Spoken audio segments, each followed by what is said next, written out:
So check out this line. They just opened 15 minutes ago, and there's already a line out the door. I'm at Howlin Rays in Pasadena, California. A successful, highly successful fried chicken spot. They opened up 8 years ago with a small little restaurant, small little place. Walk up, order, and they had a line out the door. Now we're here, 8 years later, they have their second location, and they still have a line out the door for both locations. They serve over 1,000 people a day, okay? They are doing some crazy, crazy numbers. And I had to ask, what was their success? Why are they so successful, okay? There's fried chicken places everywhere. It's a very saturated market, especially for fried chicken, how spicy, all that good stuff. Oh. This is the man right here. The man, the myth, the legend. That song's not going to get you DMCA'd, is it? I hope not, but yeah, I appreciate it. I just want to bring you water because I see you doing all the talking. Wow, thank you, chef. Yeah. That's hospitality right there. Is there a word for that, chef? Omotenashi? As you can see, he lives by a lot of these Japanese words. These Japanese, what would you call that? Japanese philosophies. Philosophies, yes. Japan's been around for dynasties. Omotenashi, Kaizen, and oh man, Ikigai. Ikigai. I got so close. You're gonna see more about that and learn the philosophies, because this is a part of the reason why he's successful. Thank you so much, chef, for your hospitality. Appreciate it. This is exactly why he's so amazing, right? He saw us filming out here in the sun. He brought us water. That's a highly successful chef with a highly successful restaurant that's insanely busy. Yet he saw an opportunity to give us hospitality for absolutely no reason at all, absolutely no benefit to him. And when you see this interview of why he's so successful, of why his brand has taken off on such a high level, you're gonna understand. Because to be a successful restaurant, you have to have consistent food and a consistent elevated hospitality experience, right? You have to have those three things as a trifecta. But the question is, how do you do that? How do you get that? How do you get your staff to do that? Day in and day out. And Johnny here and his managers are gonna show you how it's done. The secret sauce to the equation. I went to Howlin Rays in 2016. You guys were a viral hit. And one thing I noticed about my experience, and this is before I was, obviously this was, 8 years ago? Yeah. I know, it's crazy, huh? Yeah. Obviously, I was at a different place in my life. I wasn't so focused on hospitality and experiences. I wasn't like looking for it everywhere I went like I am now. But I remember this stuck out to me. I went to Howlin Rays. It was a freaking crazy line. It's like a Tuesday, by the way. We try to get there like an hour, half hour after you open. Doesn't work. And so we were there forever, waiting in line. We got to the front, and I remember the hospitality aspect of it. That's what I really remember. Even more than the chicken, if I could be completely honest with you. If you asked me how the chicken tastes, I couldn't tell you. If you asked me if it was really spicy or not spicy, I couldn't tell you. I can remember the hospitality. When I walked up there, even though you guys are slam busy, they were smiling.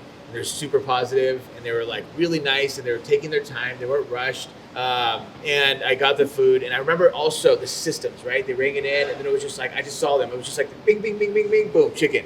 Bing, bing, bing, bing, bing, boom, chicken. But, so that was always impressive to me. So when I had the opportunity to come out and interview you guys, I was very excited about it. And I also wanted to point out that you guys were a viral hit, right? Kind of like the OGs of viral hits back in 2016, where everyone was talking about this place, had to go there. But here we are 8 years later, and you guys could probably be, maybe say you're more successful than you were then. And most restaurants, they get that viral hit, right? Oh, I have this croissant or this crazy sandwich, and they get that boom, but then it just drops off, right? But you guys are still busy. You guys still have a line out the door. Second location, both lines out the door. So obviously you have great chicken. We already talked about this. There's great chicken down the street there. But Howlin Rays is the only one with a line out the door. Yeah. So there's something else going on. So what do you think it is? What do you owe your success to as of right now? Honestly, I think it's a combination of things. There's a big word we use around a lot, and I know you know the word, collective intelligence.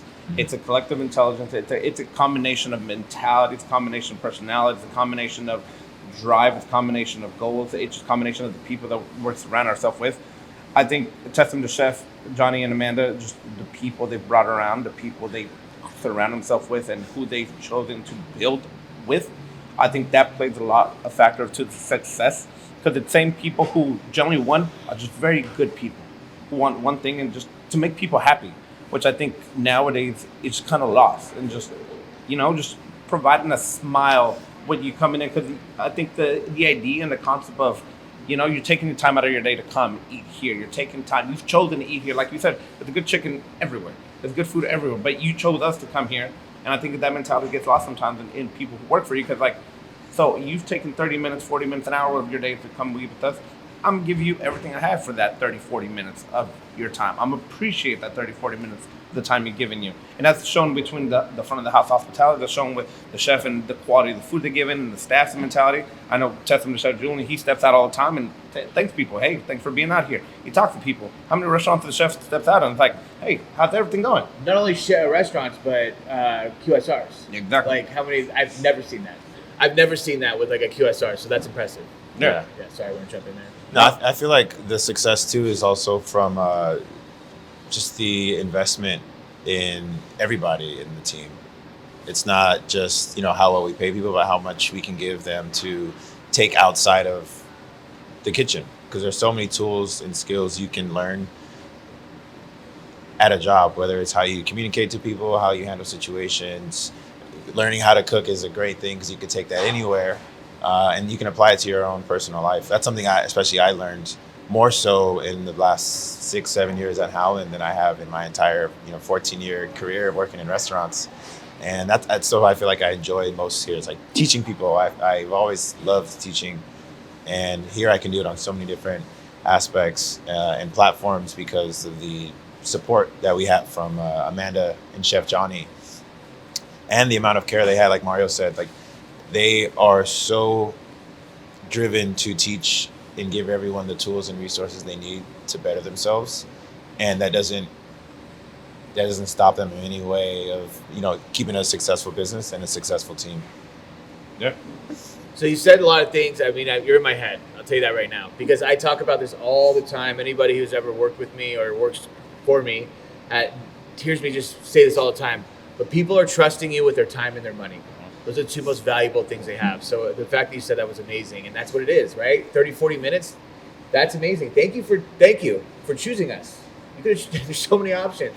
Thank you for giving us your money. We're going to show you appreciation by giving you an amazing experience, not just amazing food.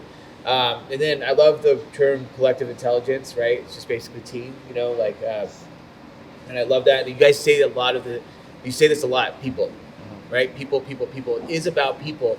If you can offer your employees something more than just a paycheck, it'll go a long way. Yeah. And the only way you can do that is by being good leaders, right? Like you said, there's communication skills, being on time, the benefits of being a good coworker.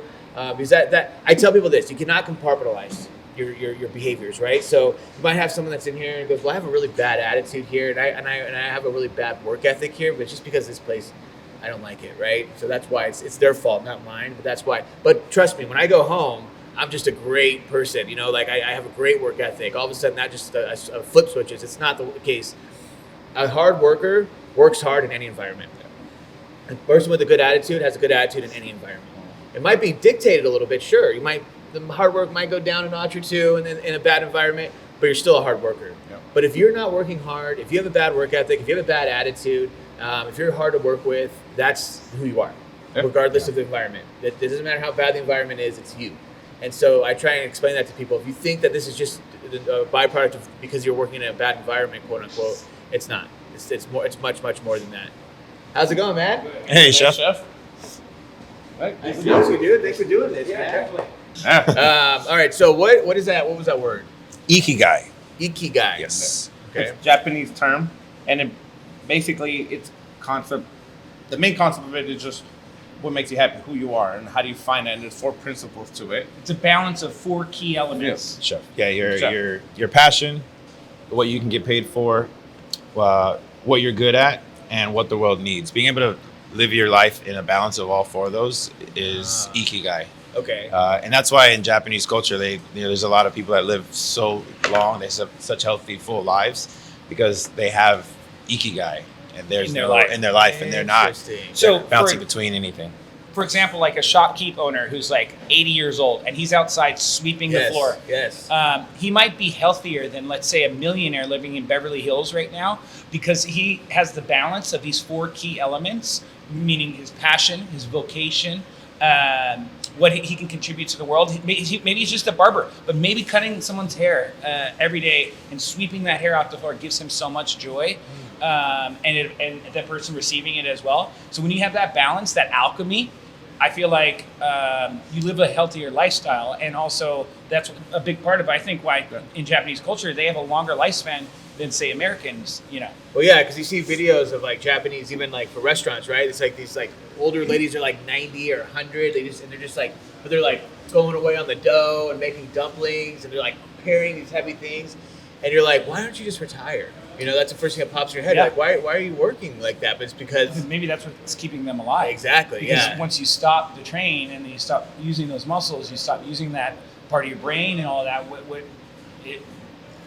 There's only two directions. There's going up I and agree, there's going down. 100%. I say it all the time. Yeah, 100%. I love that. So how does Howlin Rays fall on that? I think it's just it goes on the individuals who work it. For example, the core management team, and just what we try to teach and train everybody who comes through Howlin, but also Howlin as a whole and stuff. Because there's enough to be said where what can Howlin provide to the world? What is Howlin good at? How does Howlin get paid for it? And what motivates Howlin to do what it is? And that's the mentality of what motivates Chef Julian to do what I do. What motivates me to do what I do. Chef Johnny, Chef Matt, Amanda, it's stuff. So it's like we were talking about earlier, that collective intelligence about coming together and putting that mentality forward, not just as an individual, but as a group and as the mantra of what we share to the world. Yeah. I mean, there's so many employees that Chef Julian or Chef Mario have affected in a positive way, because I think you actually said this. What's the difference between an employee and a customer? It's the same thing. They are internal customers, and then there's external customers, and so they're treating our employees, our internal customers, with instead of just a paycheck, they're giving them knowledge. They're helping them out. I mean, there's tons of chefs going through things, whether it's in Chinatown, and they're the pillar of support for them. So they're living their lives with support of brotherhood or sisterhood, of something that they can count on these guys to offer advice, to offer support, to be there for them. That's a form of Omotenashi, but also part of what the world needs, one of the core pillars of Ikigai. And I love what you just said there, because I always say this, two things to what you just said, which is great. Obviously, the internal, external guest, but also I always say this, okay, as a restaurant owner. You have to take care of your employees will take care of the guests will take care of the restaurant will take care of you. So it's simple, right? The only caveat to that is you cannot skip the line. Okay, so if you want to just say, well, can I just go straight to the customer, have them take care of them, I'll take care of them, they'll take it. No, you have to take care of your employees. If you don't do it that way, it's just not going to work. Eventually the wheels will fall off the wagon. Yeah. And that's actually, it's a pretty interesting concept, because we all just read Unreasonable Hospitality. Correct. And there's a mentality in there where, there's a quote in there where he's talking, it's about a new manager, and they ask the employee asks the manager, what are you going to do for us? And he tells them, I'm going to do what's best for the restaurant. Oh my gosh. What's best for the restaurant, and that's my job. But you'll see that it aligns with best for restaurant will be best for you. Yeah. He's like, you guys got to look at my story after this. I literally have that page on my story right now, highlighted with that quote. Because and I go into it, because it's like you have to do what's best for the restaurant, and that's best for the employees.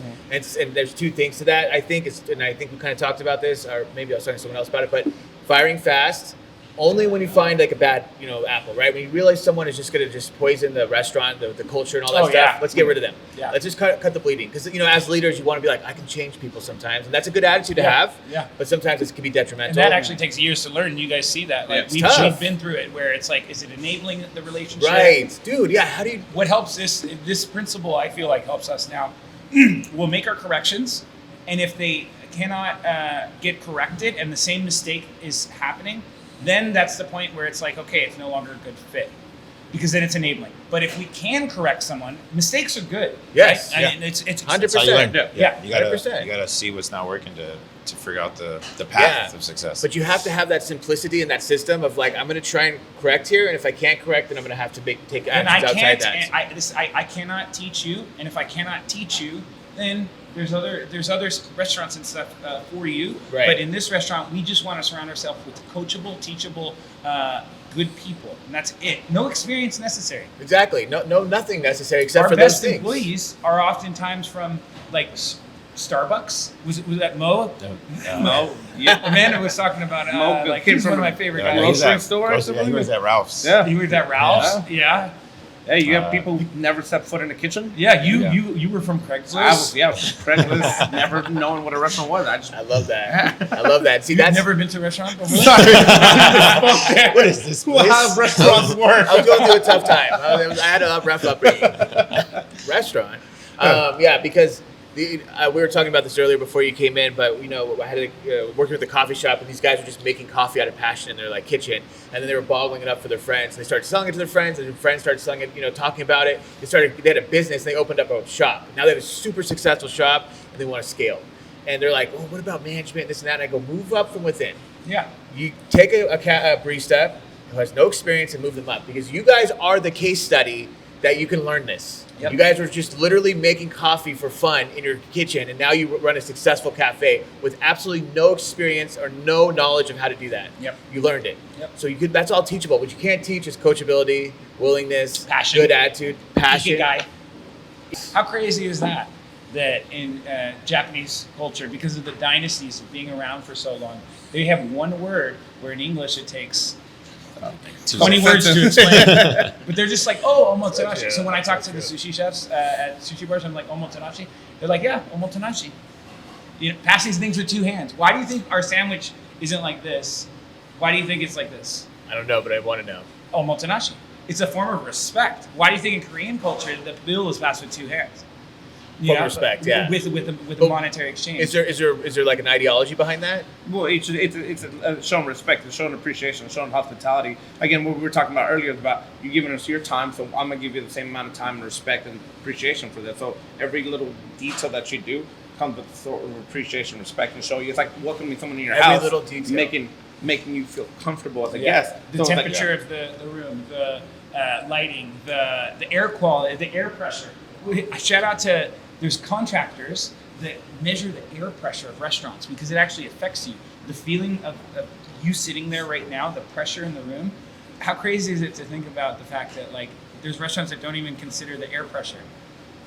Well, I want to talk about how crazy it is that there's restaurants that consider the air pressure. That's Kaizen. That's Kaizen. And but I love it. I absolutely love it because that just shows, like you just said, the details. There's the little details, and I try and explain that to people when you're thinking about the little details. Because, like, here's an example: the hood should be off right now, so that your audio gets picked up a lot better. Right. And so I'll have a private conversation with Chef Julian.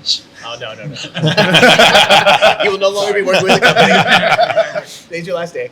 But yeah, it's those little details that matter. And that's a good way to put it too, right? Because when you're filming, that little detail as a videographer, you're like, turn that off. Have you seen The Bear?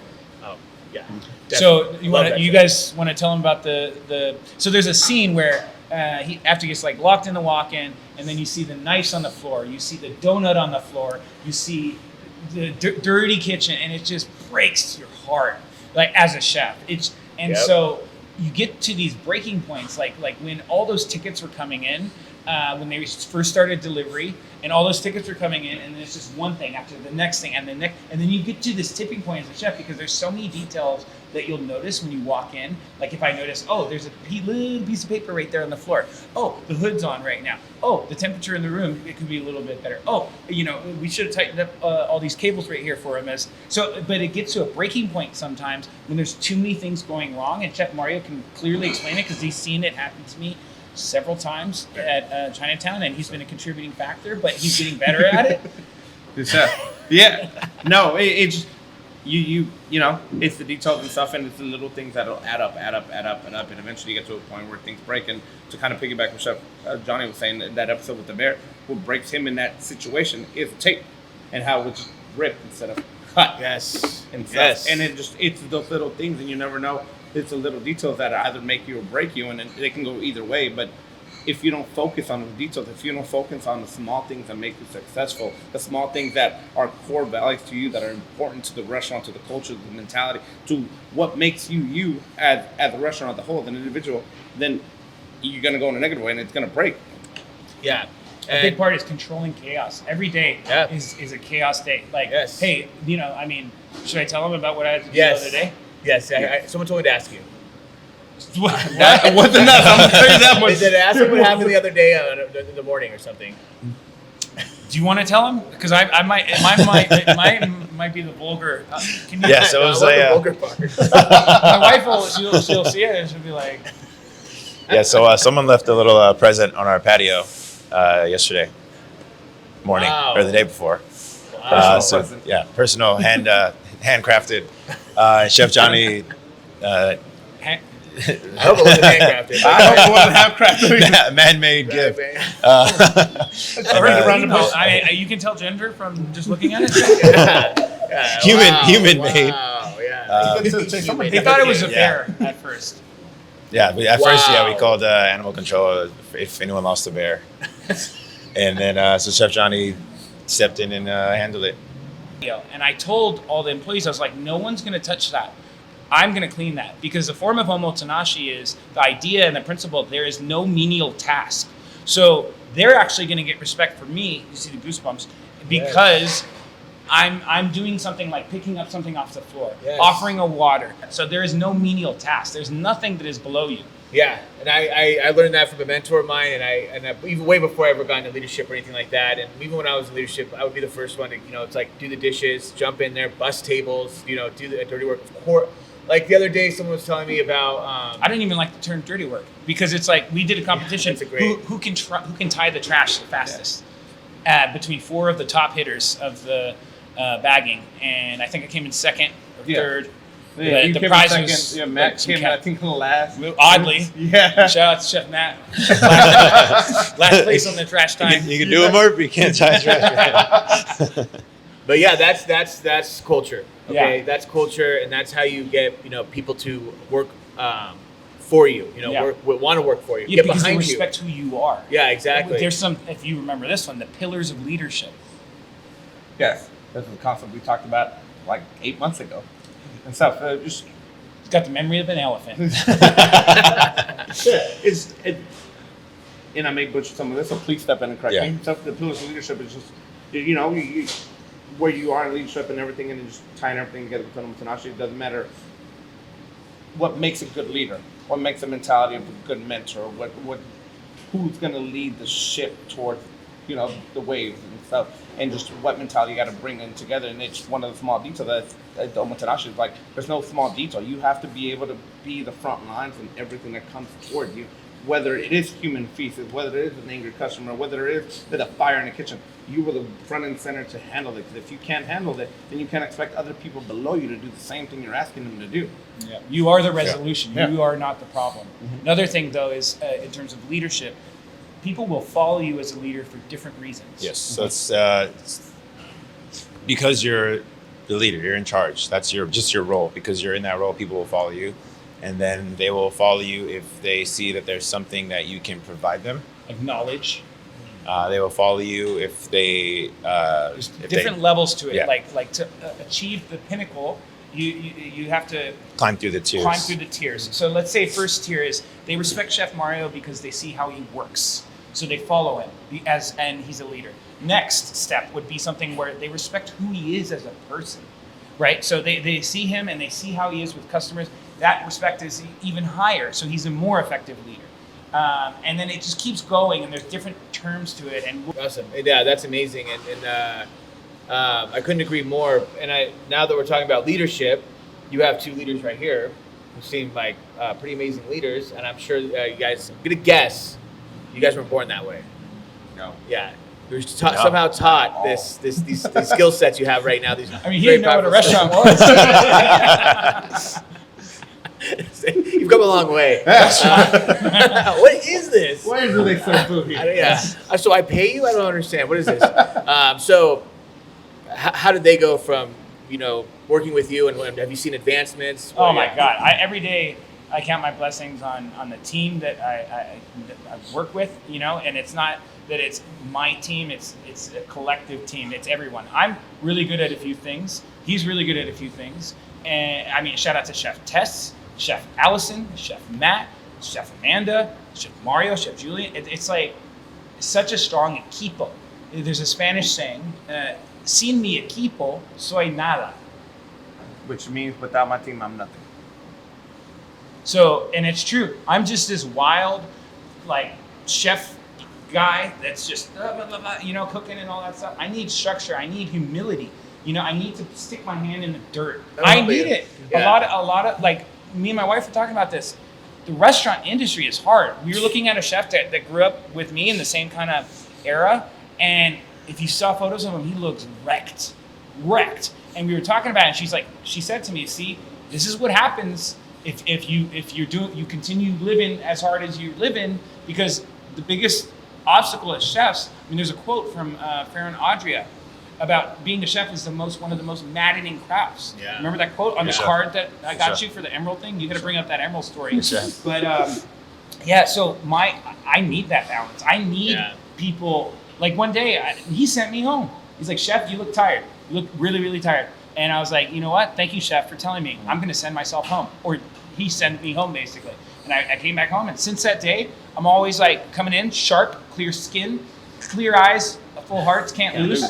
Fun night like. Yeah. I love that. I Yeah. love that. So, A lot of quotes you guys love. you should see. You I should, love it. No, I you love should it. give him some of the. Yes, Quotes of please. the week. Because if you ever see my training, what I give to people when I work with them, it's like, dude, there's just quotes everywhere. I mean, plastered everywhere because they're powerful. And usually quotes come from people who have dealt with it, right? They've learned from experience, Oh, yeah. trials and tribulations, and that's where that quote got generated, right? Yeah. Here's my experience in a nutshell, and it's like, they're powerful. Well, Yeah. quotes are also helpful. Shout out to Dr. Lee. Too. Yeah, You gotta Dr. find- Lee.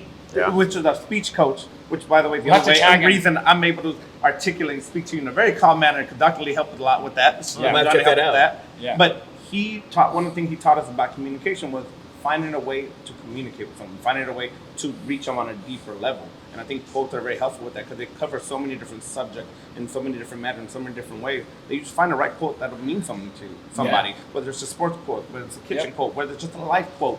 So one of my favorite quotes has nothing to do with the kitchen, but it's just the mentality behind that quote. So I have a quote on my arm right here and stuff. So what's that quote? It's burn the ships. What does that mean? So burn the ships, in just a quick synopsis, it's a historical moment where Hernan Cortez is going to take over, try to conquer the Aztecs. So about a mile off ship, he told all his men to get off the boats, burn them all. And he said, you want to go home? All the resources you need are on with them. We're here for one thing only, we have to conquer them. It didn't turn out that way. They got slaughtered in the middle of the night. But it's the mentality behind it. It was Doesn't laugh on that. mentality behind it. Like we here with the game plan. There's no plan B. There's no one foot out the door. We're here to do one thing only. And if you do that mentality behind life and try to put that into life, of like, I have a goal, I have a mindset. This is what I'm doing. I love that. And that brings up a really good point, too, is that quotes have two meanings, right? Or two ways of digesting a quote, right? Yeah. You get the quote where it's like, early bird gets the worm. Okay, if you wake up early. Brevity is the soul of wit. Right. And you read it and you're like, I understand what it means. You know, those are two big words for me, though, brevity. But I'll look it up and I'll know what it means. So Chef Julian, he was texting it, and my wife she was like trolling me a little bit, and she was like, "So you got Chef Julian saying brevity now?" He's like, because he said, "Chef, let's have a call for the sake of brevity."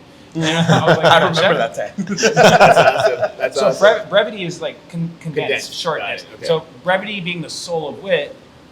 Meaning, the quicker you can say something and more concisely you can say it, the more effective it is. I love that. And then, Yes. You know what's funny is the burn the ships thing. So I have a French saying that obviously I there's a lot, but à travers cette tempête nous allons, and it's very similar to that. And what that translates to is through the storm we go. So it's very similar to burn the ships in the sense of like we're pirates on a boat together, and it's like storming, and he fell off the boat. He has to jump in the water and get him, and then he lost his shirt, so he's shirtless. He gives him his shirt. And then the next thing, the storm kind of like calms, and then it's calm, and then we're all, sipping Sailor Jerry's rum on the boat, and then it's like, it's the calm. So, every day is like that storm in a restaurant. Restaurants are hard. They're very hard. So hard. But, if you love it, you never work a day of your life. Right. So part of controlling that chaos and being in that storm is the benefit of later, like for him, big shout out to Call of Duty. Shout out to pottery. He'll be in his little pottery studio doing a pot later. Not doing pot, but like doing a pot. Making a pot. Both. Making a pot. Making a pot. So like he goes through that chaos and that hecticness, but then later there's that calm. For him, it might be holding one of his kids. Yeah. You know, but he's got angry customers dealing with them. The fryers are breaking, all this stuff. But he knows that once you get through that storm, you will have tranquility. You will have a moment of solace, and that's what it's all for. That's why you go through it, is for the pottery, for the kids, for the family. Well, it has a much deeper meaning, I think, when you do have that tranquility, right? Like it's earned.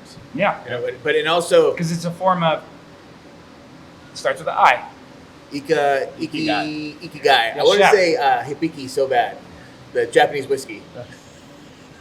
It's a little too early for us in the morning on that one. Tranquility later. Yeah. But yeah, it's earned, and then also another point to what you're saying is that you will get through it, right? Yes. It's gonna end. You're Yes. gonna get through it. It's like We've done it 365 days before, so Yeah, you know exactly. And honestly, it's going to get worse. It's going to get harder. It's going to get more difficult, especially if you're successful and really good at what you do. What's going to happen is it's going to get harder and harder and harder. And you stand on 10 toes and you get excited by that. You take it as a form of responsibility, as, wow, I'm blessed with all these challenges. I'm blessed with the fact that tomorrow's going to be so difficult. Yes. I'm blessed with the fact that we got to open a restaurant in Vegas. You know, Yes. I'm blessed with the fact that how are we going to get things out? You know, like that's a responsibility thing. As leaders, as they get stronger as leaders, it's a responsibility. So you need to teach them more. You have more people that respect you more because you're advancing as leaders. So you should wear that on your shoulders as a responsibility. Sure. 100%. I 100%. I told another business owner, because he's like, man, he's new, and he's like, this is just, I can't wait for it to get easier. Like, I can't wait to get off the treadmill. I just feel like it's just one thing after the other. And I go, listen, man, it's not going to get better. It's like The Professional. Have you ever seen the movie The Professional from 1993? Natalie Portman. Yeah. And she's a little girl, and she's like all upset about her family life. And she's like, this old man walks by, and she goes, does it get better? Does life get better, or is it always this hard? And he's like, always like this. And then he walks away. I think it gets harder. Yeah, it gets harder, It gets for harder. sure. Your health deteriorates. 100%. You lose Yeah. family members. Things happen in the world. COVID. Yeah, Like stuff it's just, but honestly, I would say our restaurant has never been this clean, this powerful, this efficient and effective. And so we got through this, and it's like we came out, you know, like through a storm. It was a storm, and we came out to see the light at the end of the tunnel. Where today we're so blessed with our team; they're so strong, and I don't think Howlin's ever been this strong. No. and you know what? To that point, someone told me this quote a long time ago, and I misunderstood it. But they said, you know, in the restaurant industry, you're not selling food; you're developing people. That's the business. And your feelings. How do you make someone feel? Right. That's a big piece. But when they said developing people, he's like, you're not serving food, you're developing people. I was like, okay, I kind of get that. Yeah, like developing your staff. But really, your success, in my opinion, from where I'm standing, which is It's right here. is the people that you've developed. Yes. You're like, if I just focus on that, everything else the dominoes will just kind of fall down behind that. So if I just really just keep this thing going, what I have, developing people the right way, all the others, the sales will come, the cleanliness will come, the staff will come, it will grow with that. So that's all I need to focus on, right? Is that development, but it's hard. So what you're speaking about, it makes absolutely no sense for me to fly out a chef from South Central LA to Versailles, France, and hop on a horse, and then he'll send you that photo so that you get boom. Yes. But it makes no sense. And to go eat at some of the world's best restaurants, and we sell fried chicken. We're eating at 3 Michelin star, Ellen Theroux's, and all of this. It makes no sense. The reason why I do that, I'll let you. Yeah, I mean, I feel like we've been saying, you're like investing into your people, your team, and I feel like that's one of the reasons why I joined Howlin when I did. I was at that point where I was like, I don't know if I want to keep cooking anymore because I'm not enjoying it as much because I'm just burning my body into the ground. And when I would see Johnny and Mario and like Coop and all the OGs in Chinatown, I was like, man, I want to, like, what is he doing that other restaurants aren't doing, that other owners or chefs aren't doing? And then I joined the team, and then from there it was like, I'm learning so much from all these guys that know nothing about working in the restaurants. And it was never, for me, I've never been ego driven by the people around me. Like, I want to give people what they're doing, because I can't do what I'm doing forever. None of us can do what we're doing forever. So we have to invest into everyone around our team. Our job is my job is to make them better chefs than I ever was. And they are becoming that. Their job is to make them better chefs than they ever was. But really, I think it's, and I agree with that, but I think it's really better leader, right? I think you're like really teaching them leadership Leaders, skills. chefs, everything. Yeah, like it's just those leadership all of that, skills. yeah. Yeah, like, because that's a hard thing to teach. Yeah. Like a chef, you could technically teach someone to be a good chef, right? Yeah. Over time, if they're willing to learn, you can teach them. Leadership skills are tough to teach. Like that's something hard to do, especially as a chef. Yeah. Like you come up at the ranks as a chef, and then Yeah. now you're teaching people how to be leaders. Yeah. That's a hard transition. Yep. But it's crucial. You know what's amazing is the other day, not to toot my own horn, but I got him a signed Emerald book because his school, Emerald came to the restaurant at his school and he did a speech. Came cook for the principal because the principal and like his some of his people like started a small charter school like with their own funds and everything, and like they did all the work themselves. And it was a big thing that the news came out. Emeralds, I remember seeing them and seeing like the magic and everything. I was like, man, I want to do something like that. I want to be able to impact people in that way. And I didn't feel that. I love that. Again, until I started working at Howlin, and until I was able to, hand the sandwich to someone, like see all the work from cooking be enjoyed. Because I feel like I was really lost in my career. For like sure. I would cook, put it in the window, and then it'd be gone. Like, okay, whatever happened. I didn't really get to feel the emotions or see the emotions of people enjoying what I was working for until I was at Howlin, and then being able to go and travel across the country, across the world. You should see him in Johnny. Tokyo. Talk about whiskey. Oh man, Whiskey Library! Shout out Whiskey Library, Tokyo. Shout out Whiskey Library. But then going, Can't take him anywhere. but recently, Chef Johnny got me a one of Chef Emerald's cookbooks from like 2006, around the time when he came by the school, and he had it signed as well. And it was just kind of revitalizing. Not that I've lost it, but it definitely like fired up, like stoked the flames even more for me. Like, this is what I want to do. I want to give this. I want to be able down the line to do what Johnny's doing for them here. I know Mario does. I know Chef Matt does. We all want to see everyone else grow from within. From us. within, One- yeah. one Mario, thing- every day Mario is saying, let's make magic. Yeah. Ooh, I love that. Every day. I love that. See, that's so much. Yeah, it's just so much of a different mentality. He was high. He was in the moment. But I mean, honestly, all of that stuff is what makes you guys so insanely successful at the end of the day. Because I don't hear anybody talking about money. I don't hear anybody talking about sales. I actually asked him. I go, "What are you guys selling right now?" Because I wanted to say like, "Hey, do $14 million a year." I was like, "What are you doing in your sales?" And he goes, "We serve about 500 people a day."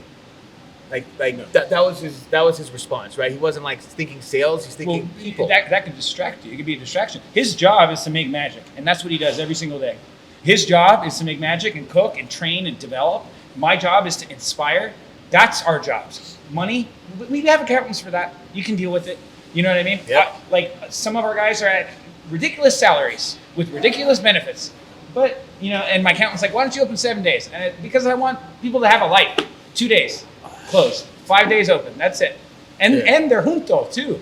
Yeah, and it's unheard of. Like, we take holidays off. We take extended time, but holidays off. He's flying to Vegas. He Flying wanted to two Vegas. extra. He needed 2 extra days to go to set up Complex Con. 2 extra days. I was like, "Yeah, chef, you got it." All right, so I gotta. 2 extra days. I love it. I freaking love it. I just did a post about this on Chick-fil-A. They're closed on Sundays because of values and standards, and that's why they're so successful too. But listen, I know you guys have to go. I know you're about to open up.